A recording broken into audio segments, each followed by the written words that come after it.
Hello everyone, myself Latarani HM, Assistant Professor of Mathematics, GFGC, Nagara. In this video, we learn about continuity of a complex function. Continuity of a function of a complex variable. Definition: a function f of z of complex variable z is said to be continuous at a point z0 if it satisfies three conditions.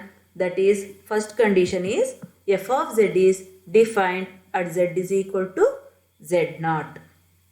Second condition is limit z tends to z0 f of z exists. And third condition is limit z tends to z0 of f of z is equal to f of z0. Means the first condition should be equal to the second condition, then the given function is continuous. Now we discuss about some examples of continuous function. First example is show that function f of z is equal to z square plus 2z is a continuous at the point z is equal to I. Solution: let us consider f of z is equal to z square plus 2z.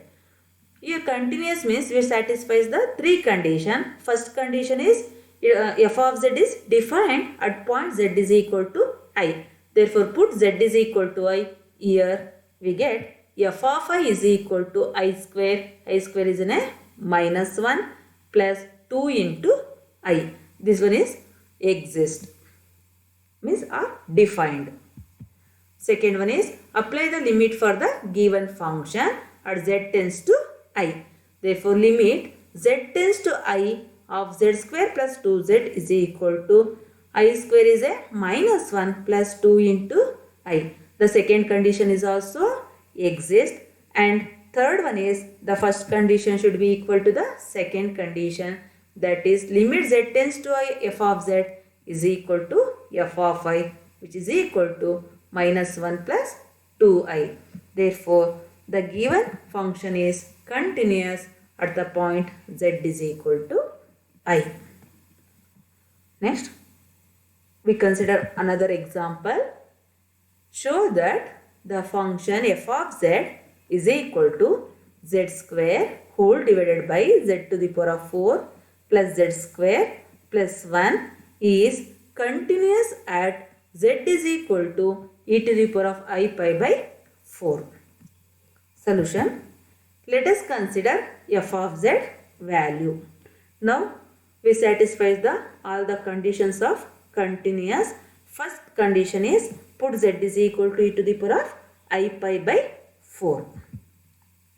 Let us put z is equal to e to the power of I pi by 4. E to the power of I pi by 4 whole square, that can be written as e to the power of 2I pi by 4. 2 by 4 is nothing but pi by 2. Here z to the power of 4.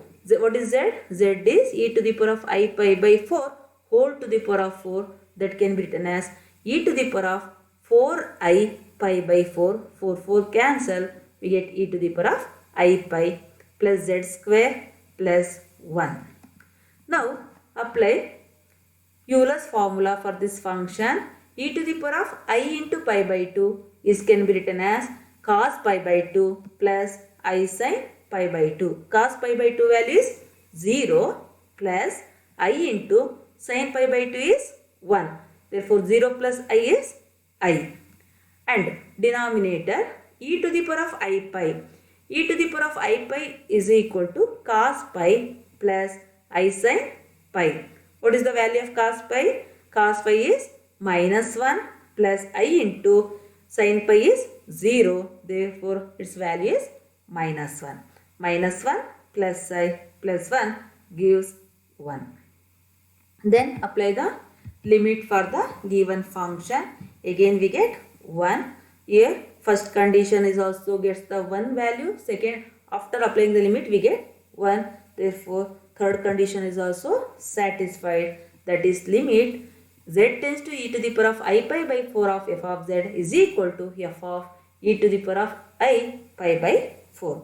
all the conditions of continuous is satisfied, hence given function is a continuous at z is equal to e to the power of I pi by 4. Now consider another example. Examine whether the function f of z is equal to z bar by z is a continuous at z is equal to 0. Solution. Let us consider f of z. F of z is equal to z bar by z. Here z bar represents the conjugate of z, that is x minus iy whole divided by x plus iy. Now apply z is equal to 0 for this function. Here z is equal to 0 means x plus iy is equal to 0. Therefore we consider two cases. One is along x axis, another one is along y axis. First case, if along x axis y will be a 0. So put y is equal to 0 here, we get limit z tends to 0 of f of z is equal to limit z bar by z x tends to 0 is 0, x minus 0 is an x and x plus 0 is a x, its value is 1. Now consider another case along y axis. In y axis x value is 0. When we are applying the limiting value y tends to 0, its value is minus 1. Here limit does not exist. Hence given function is not a continuous at z is equal to 0. Fourth example is, show that f of z is equal to xy whole divided by x square plus y square, where z not equal to 0 and 0 at z is equal to 0 is not continuous at the origin. Solution. Let z tends to 0 means here we, in the previous problem, if z tends to 0, then we take the two cases along x axis and along y axis, and one more method is there, that is on the path y is equal to mx. If z tends to 0 along the path y is equal to mx, then x tends to 0. So here limit z tends to 0, f of z can be written as limit x tends to 0 and y is equal to mx xy divided by x square plus y square, means put y is equal to mx here. Then we get x into mx whole divided by x square plus m square into x square. Here x is in a common, so take x square is in a common, take outside, and in the numerator also we get x square get cancelled. Remaining is m divided by 1 plus m square. Y is equal to mx means this represents the straight line. Here m, what is the m? M is the slope of the tangent. Therefore, here m is not a unique value because it will be changes. The value of the limit depends on the m. Here m is not a unique, hence limit does not exist. Therefore, f of z is not a continuous at z is equal to 0. Thank you.